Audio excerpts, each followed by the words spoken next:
A sequence xn converges to x in the space xg, in the metric space, if for each epsilon greater than 0 there exists n naught belonging to n, such that if you see this one, d of xn x is less than epsilon for all n greater than equal to n. In R, if for each epsilon there exists n naught, such that in metric space for each epsilon there exists n naught in n, such that mod of xn minus x is less than epsilon. In place of mod we have now d, exactly we as we had in case of Cauchy. Mod की जगह पे क्या था? d. Here mod is also what? Distance. Here is also we have distance. So if you remember this, you can write easily this. और ये तो आपने already first semester में कर रखी है सब, ठीक है, ये भी आपने कर रखी है. सो फर्स्ट सेमेस्टर का अब हम जनरलाइजेशन कर रहे हैं, ठीक है. सो यहाँ पर अब हमारे पास ये आ गया, ठीक है. वहां पे हमने देखा था कि कुछ सीक्वेंस कॉशी होती हैं, कुछ सीक्वेंस कन्वर्जेंट होती है. अच्छा, यहाँ पर क्या होता है कि अगर मैं लिखता हूं कि सीक्वेंस कॉशी है, can I say the sequence is always convergent? If sequence is convergent, can I say sequence is Cauchy? In R, I'm talking in R, ठीक है, okay. It means we can say if and only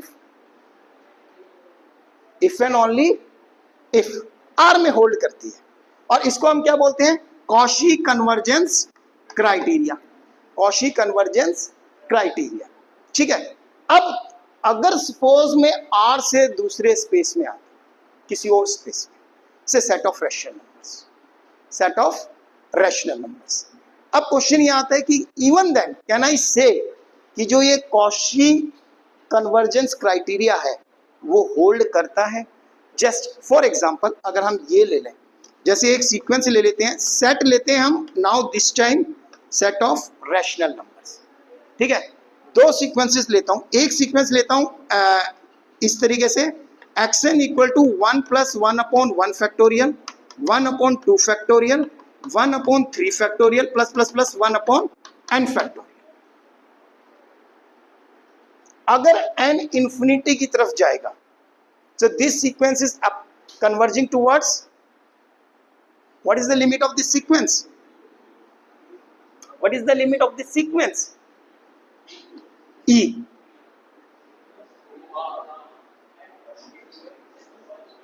की x की expansion क्या होती है? 1 plus x square upon 2 factorial plus x cube upon 3 factorial plus x raise the power 4 upon 4 factorial plus so on, right.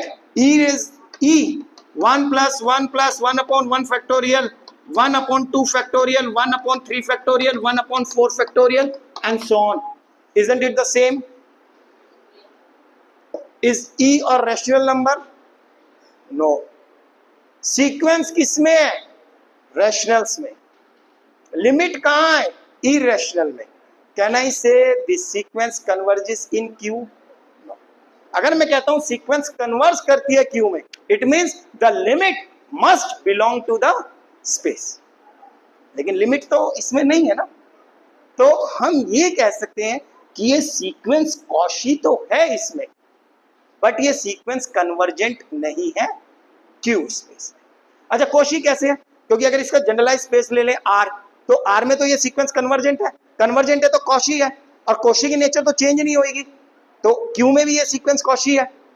Shell I repeat? R के अंदर ये sequence किसको converge करती है? E को. कॉशी कन्वर्जेंस क्राइटेरिया है R में, तो इसका मतलब क्या है? कन्वर्जेंट है तो क्या है? कॉशी है, ठीक है. किस में? R में. अगर यही सीक्वेंस अगर हम Q में लेते हैं तो नेचुरली कॉशी तो रहेगी क्योंकि terms are coming closer and closer, but जो लिमिट है इसकी E, that doesn't belong to Q. So that is why this sequence is Cauchy in Q but not convergent in Q. Yes.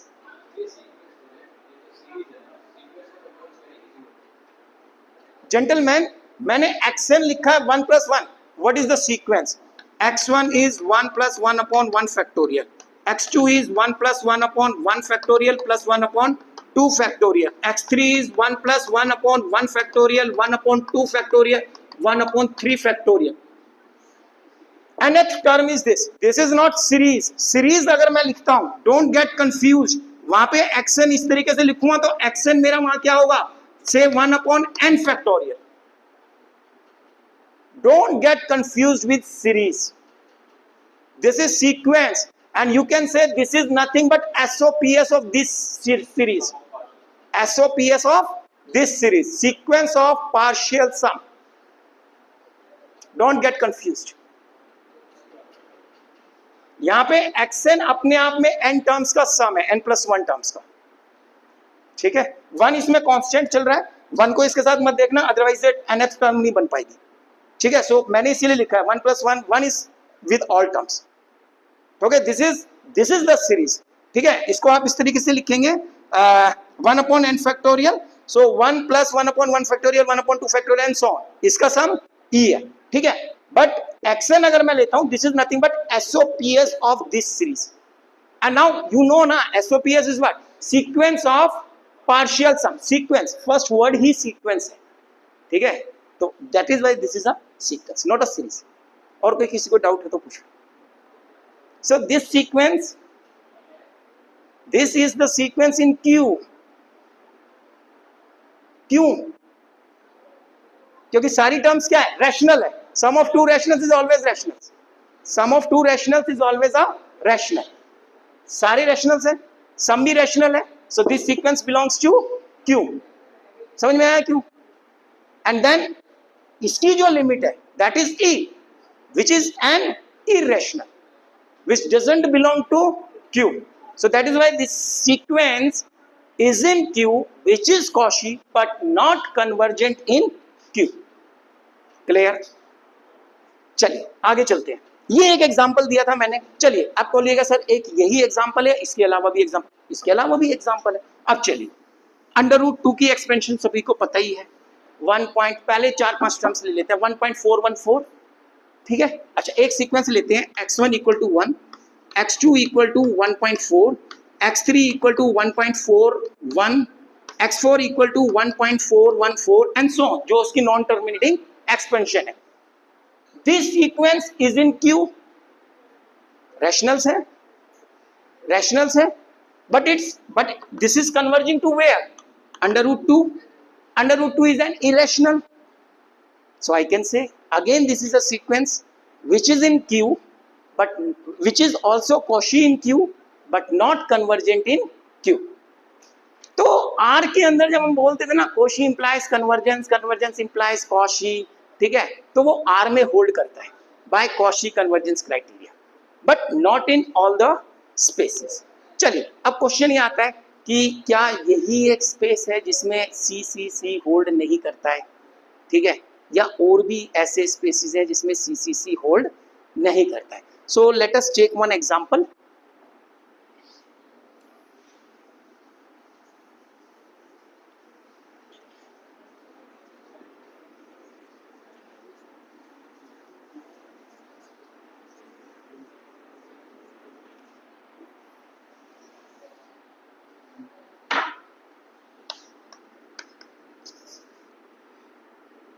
C01 space लेते हैं हम, ठीक है, set of all continuous function, और इस पे हम मीट्रिक ले रहे हैं. DFG is what, integration of mod of fx minus gx dx 0 to 1, ठीक है. स्पेस है C01 और ये है, मैं कहता हूँ ये स्पेस जो है वो कॉशी कन्वर्जेंस क्राइटेरिया को फॉलो नहीं करता है और doesn't hold for this space. इसका मतलब क्या है कि इसमें एक सीक्वेंस आएगी जो कॉशी तो होगी बट कन्वर्जेंट नहीं. ध्यान करिएगा, जब हम ऐसी चीजें प्रूव करने चलते हैं ना, तो we have to construct a sequence of functions. और वो सीक्वेंस कैसी होनी चाहिए, वो इस तरीके से होनी चाहिए जो कॉशी तो हो बट कन्वर्जेंट ना हो. सो अब जो ये कंस्ट्रक्शन होती है ना, that is not so easy, ठीक है. अगर आप देखेंगे ना, अब बोर्ड पे देखिएगा, मैं वो कंस्ट्रक्शन लिख रहा हूँ, that is not so easy. F n x for all n greater than equal to 2 we are defining f n x equal to 0 if x lies between 0 and 1 by 2 minus 1 by n and x minus 1 by 2 n plus 1 if x lies between 1 by 2 minus 1 by n and 1 by 2 and 1 if x is greater than equal to 1 by 2 and less than 1. fnx equal to 0 if x lies between where to where 0 to 1 by 2 minus 1 by n. ठीक, and x minus 1 by 2 plus 1 if x lying between 1 by 2 minus 1 by n 1 by 2. ठीक, and if x lies between 1 by 2 and 1 then the function is always constant. चलिए इस sequence को एक बार है ना geometrically देखते हैं कि इसमें फंक्शंस कैसे होंगे. लेट अस सी. देखिए, अच्छा पहली चीज, क्योंकि मैं ये कह रहा हूं कि ये फंक्शंस किसमें होने चाहिए, C01 में. We have to make sure कि ये फंक्शन कंटिन्यूअस है. फंक्शन कंटिन्यूअस है. फंक्शन देखिए इस इंटरवल पे कंटिन्यूअस है बीइंग कांस्टेंट, इस इंटरवल पे कंटिन्यूअस है बीइंग पॉलिनोमियल, इस पर कंटिन्यूअस है बीइंग कांस्टेंट. गड़बड़ कहां करेगा, एंड पॉइंट्स पर. अगर मैं ये शो कर दूं कि ये अगर यहां से जब मैं मूव करता हूं ये 1 by 2 1 minus n पे सेम वैल्यू ले रहा है, ठीक है, from here and from here. ठीक है, जब हम मूव करते हैं 1 by 2 minus 1 right hand side से और यहाँ पे लेफ्ट हैंड साइड से, तो हमारे पास सेम वैल्यू आ रही है. ठीक है, और यहाँ पर भी ये वैल्यू सेम दे रहा है. We are done.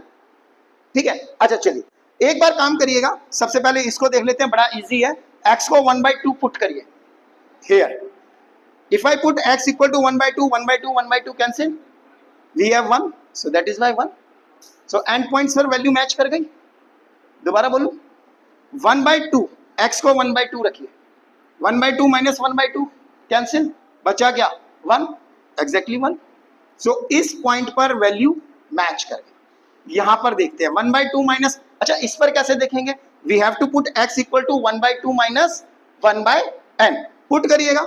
सो यहां पर क्या आएगा 1 by 2 minus 1 by n minus 1 by 2 plus 1. ठीक है, मैंने जस्ट कुछ नहीं करा है, x की वैल्यू मैंने ये पुट करी है क्योंकि हम एंड पॉइंट पर देखना चाहते हैं कि फंक्शन कंटिन्यूअस है या नहीं है. कंटिन्यूअस कब आएगा, जब हम लेफ्ट हैंड साइड से आए राइट हैंड साइड से आए तो वैल्यू सेम आनी चाहिए, लिमिट सेम होनी चाहिए ना. सो लेट अस सी दिस. सो यहाँ पर हमने इसको रखा 1 by 2, ये कैंसिल आउट हो गए. 1 by n से n गया, -1 + 1 0. सो आ गया सेम वैल्यू. तो एंड पॉइंट्स पर वैल्यू सेम हो रही है. So I can say all these functions belong to C01. क्योंकि जो हम सीक्वेंस ले रहे हैं वो किस में होनी चाहिए, फर्स्ट ऑफ ऑल सेट में बिलोंग करनी चाहिए, स्पेस में. तो we have to make sure that all of these function must be continuous and that is very clear from here. ठीक है, so I can say all these functions belong to space C01. That part is done. Now let us see geometrically कि बनेंगे कैसे. चलिए अब एक बार geometrically इसको एक बार देख लेते हैं, जो हमने बोला है उसको एक बार समझ लेते हैं. ये देखिए, अब सबसे पहले हमारी सीरीज, हमारी सीक्वेंस कहां से शुरू हो रही है, 2 से. So what should be the f2 function. f2 को देखते हैं एक बार. f2 is what, 0. x किसके बीच में लाई कर रहा है, 0 and 0. Am I right. n की वैल्यू क्या है 2 रखिए यहां. 1 by 2 1 by 2 0. Am I right. चल अब यही सेम यहां पे करें. सो यहां पर n की वैल्यू क्या रखिएगा 2. 1 by 2 minus 1 by 2 0.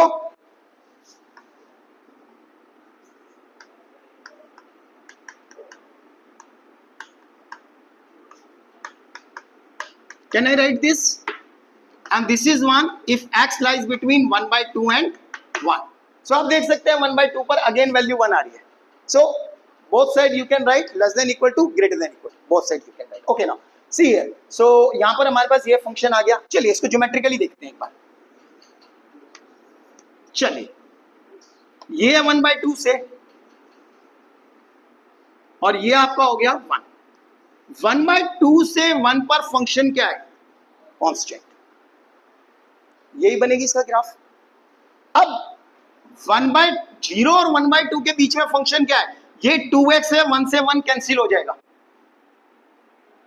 इसको अंदर ले जाएंगे, 2 1 1 -1 + 1 0, so we have only 2x linear function है,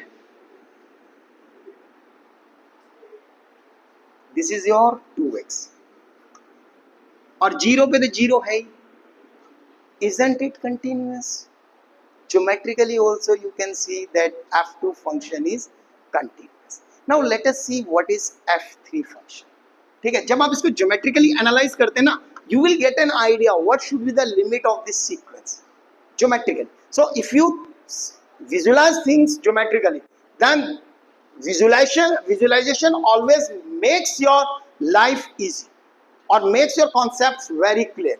Why? Because यहाँ से आपको आइडिया लग जाएगा कि इसका लिमिट फंक्शन क्या होगा, कहाँ पे वो टैन करेगा. No doubt mathematically you can get in within second, but also geometrically you can get the limit of this function sequence, क्योंकि सीक्वेंस है तो उसकी लिमिट भी होगी. श्योर. चलिए अब f3 देखिएगा, f3 के ऊपर बात करते हैं. 0, अब ये किसके बीच में होगी? 0 1/2 - 1/3. M I right?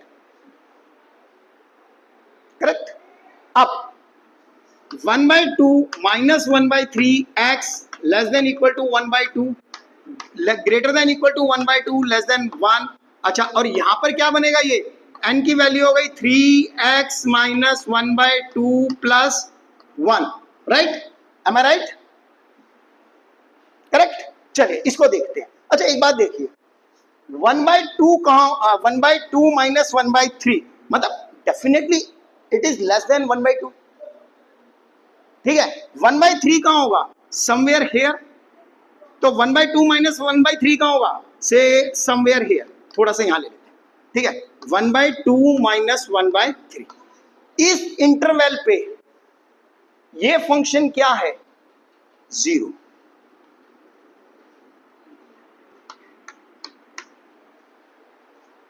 इसके बाद ये फंक्शन क्या होगा? नेचुरली ये कंटिन्यूअस फंक्शन है और ये मेरा क्या है?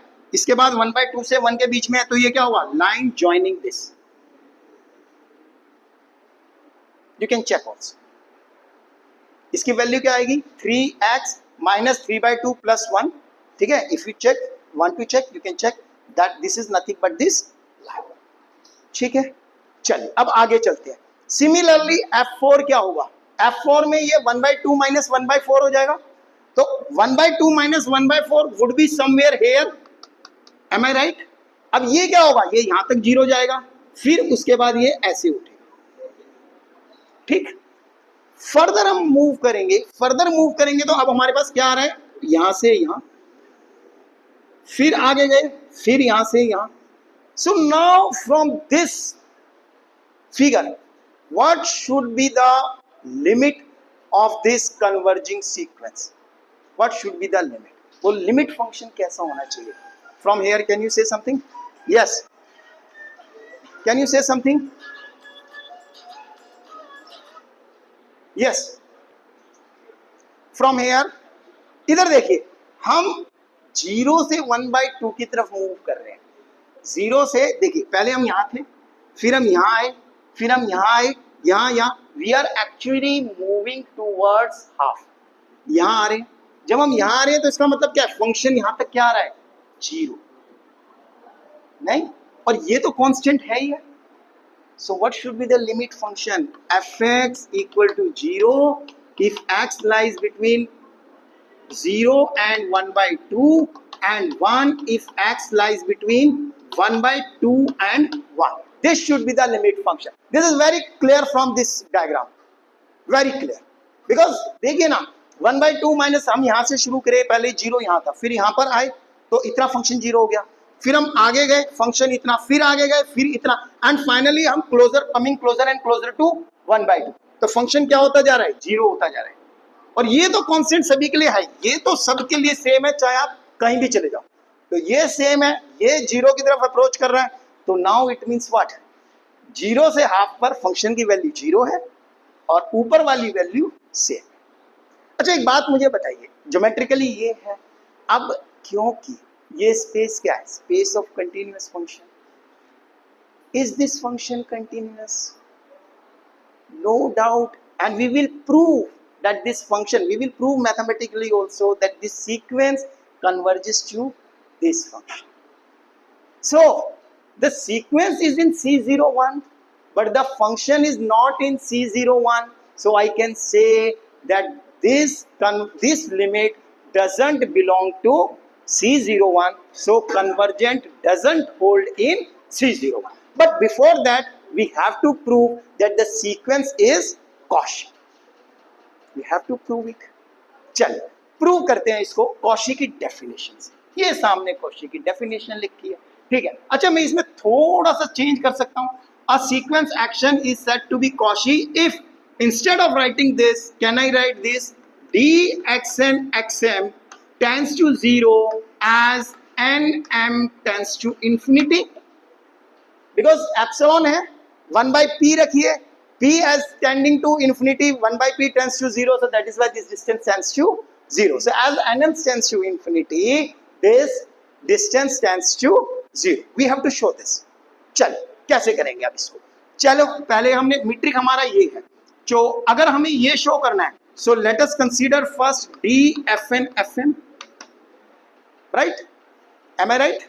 What is dfn fm? That is nothing but 0 to 1 mod of fnx minus fmx dx. Am I right? Simple. अब इसके बाद क्या करिएगा, इसकी वैल्यू रखिएगा. अच्छा, अब इंटीग्रेशन की जब वैल्यू रखेंगे ना, तो एक चीज इसमें बड़ी गड़बड़ है. ये तो ब्रेक में पीस वाइज दे रखा है फंक्शन, तो लिमिट भी क्या होगी, piecewise. So any idea how to write this integral 0 to 1 mod fnx minus f? How to write it? Yes.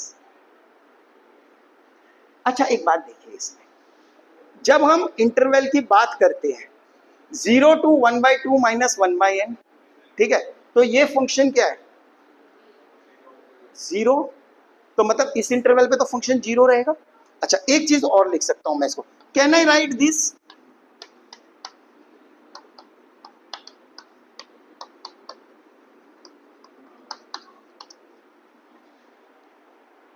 Can I write this? Mod of a minus b is always less than equal to mod of a plus mod of b. I can write this. अच्छा, ये चीज मुझे क्यों करना पड़ा, क्योंकि जब हम fn fm लेते हैं ना, तो दोनों का जो ब्रेक पॉइंट है ना, वो डिफरेंट है. तो आप सेम लिखिएगा ना, तो फिर इसको स्प्लिट नहीं कर पाएंगे लिमिट्स को. So that is why we have to write them separate. And now you can easily split the limits. Okay, you can easily split the limits. Now let us see how to calculate this dfn fm. ठीक है, let us see this. चलिए, ये dfn fm आ गया. अच्छा, इसको कैसे करेंगे, इसकी वैल्यू कैसे आएगी, इसको देखिए. 0 से 1 by 2 minus 1 by n, इसकी वैल्यू क्या है, 0. ठीक है. अच्छा, इनफैक्ट अगर मैं इसको 1 by 2 लिख दूं तो कोई problem, let me know this first. अगर मैं 0 to 1 की बजाय 0 to 1 by 2 लिख दूं, क्या मैं कह सकता हूं even then this inequality holds? अरे भाई, 1 by 2 1 पे तो दोनों फंक्शन की वैल्यू 1 है, दोनों माइनस होके 0 हो जाएंगे. समझ में आया? अरे भाई, 1 by 2 1 इंटरवल पे वैल्यू क्या है, 1. fn की भी fm की भी, तो दोनों का डिफरेंस हो रहा है यहाँ. तो दोनों का डिफरेंस हो रहा है, तो 1 by 2 1 के बीच में वैल्यू क्या होगी इंटीग्रल की, 0. So now we can rewrite in this form. चल, 0 to 1 by 2. अब इसमें सिर्फ एक ही ब्रेक है, और पहले वाले ब्रेक में क्या है, 0. सो इसका मतलब क्या है, मुझे सिर्फ यही वैल्यू लिखनी है. Am I clear? चलिए, इसको लिख देंगे अब हम n x minus 1 by 2 plus 1. Value is, limit is from 1 by 2 minus 1 by 2 1 by 2 plus 1 by 2 minus 1 by n dx. ठीक है, ये लिमिट 1 by 2, करेक्ट. क्योंकि 0 से 1 by 2 minus 1 तो वैल्यू 0 है ना, तो हमारे पास एक यही तो इंटरवल बचा. And now if you simplify this, basic 12th class elementary integration, you will get this 1 upon 2 1 by m plus 1 by n. If you solve it, you will get it. easy to check. Can I say this tends to 0 as mn tends to infinity?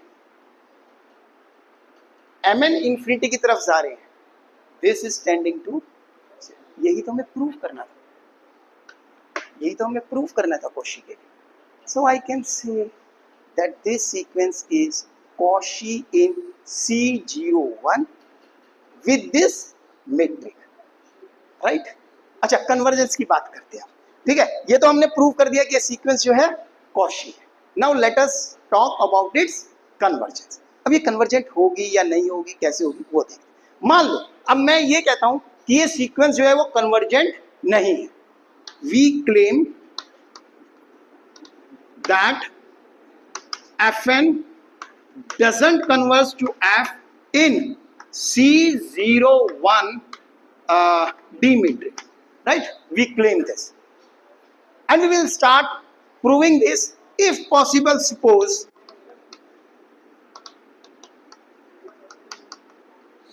this sequence Fn converges to F in space C01 D. We are assuming if possible it is convergent. अगर ये convergent है तो एक चीज तो clear है ना कि dFnF tends to 0 as n tends to infinity. By definition, we know this. xn x को कब converge करती है? जब dxn x कहाँ जाता है? 0 की तरफ, as n tends to infinity. Similarly, dFnF tends to 0 as n tends to infinity. This is nothing but by the definition of convergence. चलिए, तो जैसा हमने यहाँ पे क्या था Cauchy के लिए, we started with dFnFm. Now we will start with dFnF. लिखिए, dFnF क्या होगा? That is nothing but 0 to 1 mod of Fnx minus Fx mod dx. देखिए, मैंने अभी f के बारे में कुछ नहीं कहा है कि f फंक्शन क्या है. I'm just saying limit exists. This much we know. इतना पता है हमें, बट ये f क्या है वो नहीं पता है. हमने ये कहा ना कि सीक्वेंस कन्वर्ज करती है, मैंने ये थोड़ी कहा कि f फंक्शन कौन सा है. तो अभी हमें f के बारे में नहीं पता है. ठीक है, वो बात एक अलग है कि ज्योमेट्रिकली हमने पता कर लिया है. ठीक है, we will prove mathematically also we have the same f. Now we will prove mathematically also कि वो f क्या होगा. ठीक है, अभी हमें f पता नहीं है. चलिए, 0 to 1 mod of Fnx minus Fx dx. Fn मेरे पास कितने चीजों में डिवाइडेड है? 3. कर दें स्प्लिट. चलिए, तो 0 to 1 by 2 minus 1 by n. अच्छा, 0 to 1 by 2 1 minus x value क्या है? 0. बचा क्या? mod fx.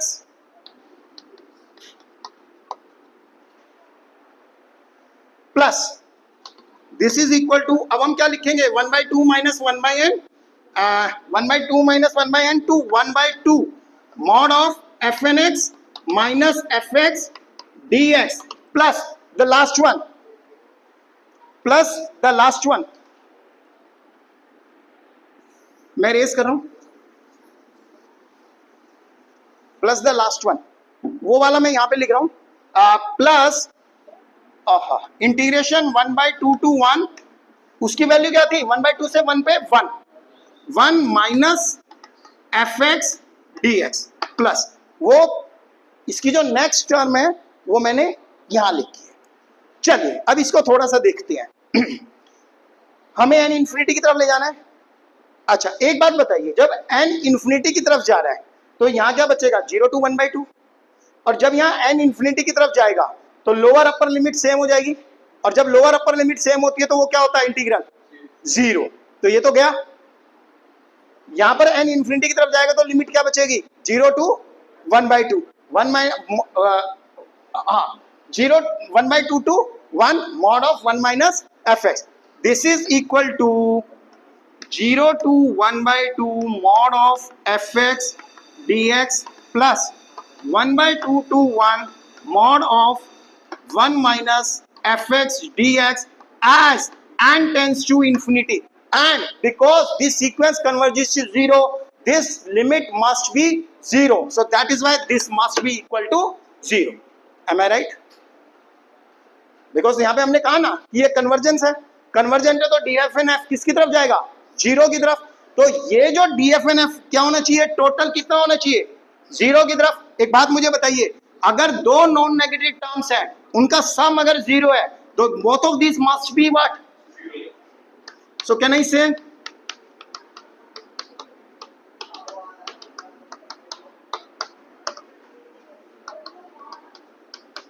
Can I say this?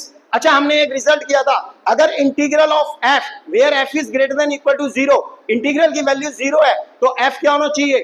Must be 0. दोबारा रिपीट कर रहा हूं, अगर function greater than equal to 0 है और इंटीग्रल की वैल्यू अगर 0 आ रही है तो फंक्शन क्या होना चाहिए? हमेशा 0 होना चाहिए. ये नॉन नेगेटिव फंक्शन है because of mod. Am I right? और इंटीग्रल की वैल्यू क्या आ रही है? 0. So this implies mod of fx is 0 on what? Interval 0 to 1/2. 0 से 1/2 है. This is also 0. So I can say mod of 1 minus fx is 0 on the interval 1/2 to 1.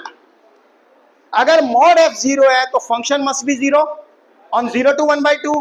अगर mod 1 minus fx 0 है तो इसका मतलब क्या है? Function is 0 on 1/2 to 1.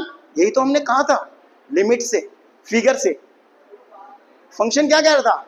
याद है जो मैंने अभी बनाया था कि यहां पर तो ये 0 है 1/2 तक और इसके बाद ये जंप ले रहा है सीधा 1/2 यहां पर, और ये वैल्यू क्या है आपकी? 1.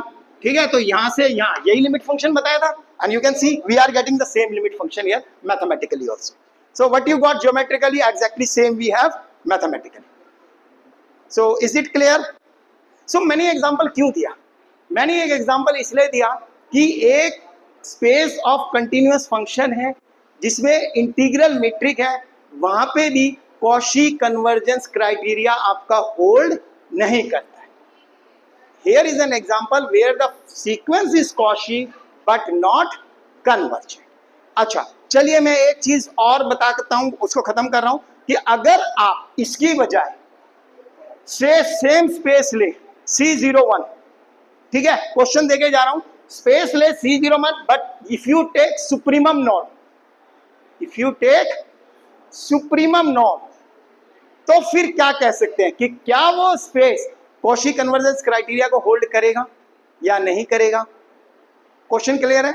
सेम स्पेस, मैट्रिक क्या है? Supremum of mod of fx minus gx. हमने दो ही मीट्रिक पढ़े हैं ना डी पे, C01 पे, एक इंटीग्रल और एक सुप्रीमम. तो एक के रिस्पेक्ट में तो मैंने शो कर दिया कि कॉशी कन्वर्जेंस क्राइटेरिया जो है वो शो नहीं कर रहा है. ठीक है, सो नेक्स्ट क्लास में हम इसको किसी तरह प्रूव करेंगे या फिर डिस्प्रूव, जो भी है इसको सोच के आइएगा कि अगर हम सुप्रीमम नॉर्म लेते हैं then can I say the space if any sequence is convergent in C01 then the sequence is also if it is Cauchy then it is also convergent in C01. ठीक है, किसी को कोई doubt है तो पूछ लीजिए. क्या चीज?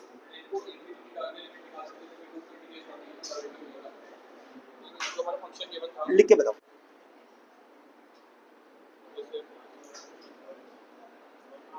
fnx. हाँ अब बोलो. ठीक है, ये फंक्शन दे रखा है, आगे बोलो. इसमें लिमिट निकाल सकते हैं इस फंक्शन की एन डाल के, तो लिमिट फंक्शन आता है वो डिस्कंटीन्यूअस होता है, फिर डायरेक्टली भी कर सकते हैं.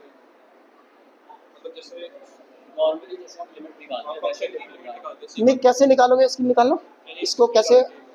ये 0 आ गया, 0 ऐसे फिट करना है, ये तो यहाँ पे से n इंफिनिटी हो जाएगा, तो 0 से 1/2 पे 0 है, और सेकंड वाला सेकंड वाला से तो हो नहीं है 1/2 less than is less than 1, ये 1 है, तो डिस्कंटीन्यूअस आ गई ना लिमिट, ऐसे भी कोई बात नहीं, तो कंटीन्यूअस में सेट होगी.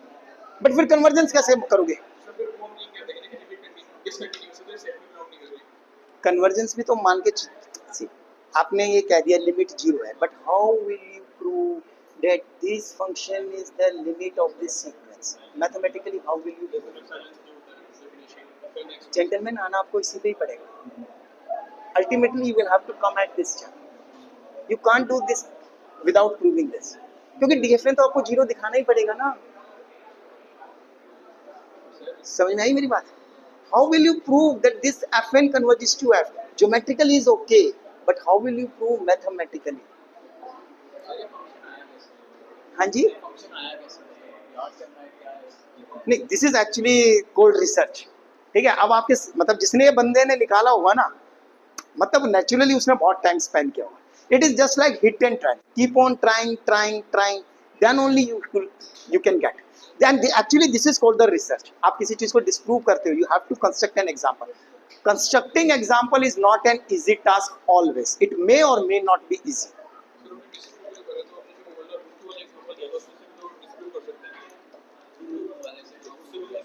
क्या चीज? हाँ हाँ, उससे भी डिस्प्रूव हो जाएगा क्या? कि कॉशी वाला जो है उसमें कन्वर्ज नहीं करता, जरूरी नहीं है। नहीं मतलब मैं समझ नहीं पा रहा हूँ। जैसा तो मतलब कि नहीं, वो तो हमने कर दिया, आप उससे और चीजों को क्या आप कहना चाहते उससे डिस्प्रूव कर दिया था, तो इससे डिस्प्रूव क्यों करोगे? एक एग्जांपल काफी होता है। हो? अरे रे रे रे रे, आप समझे नहीं मेरी बात। देखिए, वो स्पेस अलग है, ये स्पेस अलग है, उसमें मीट्रिक भी अलग है, इसमें मीट्रिक भी अलग है। हमने ये कहा कि C01 के अंदर under this metric this sequence is not converge, but Cauchy. अब अलग अलग स्पेस में हम अलग अलग एग्जांपल ले रहे हैं। अभी जब हम एक बार, मैं अभी जब नेक्स्ट क्लास में ना कंप्लीट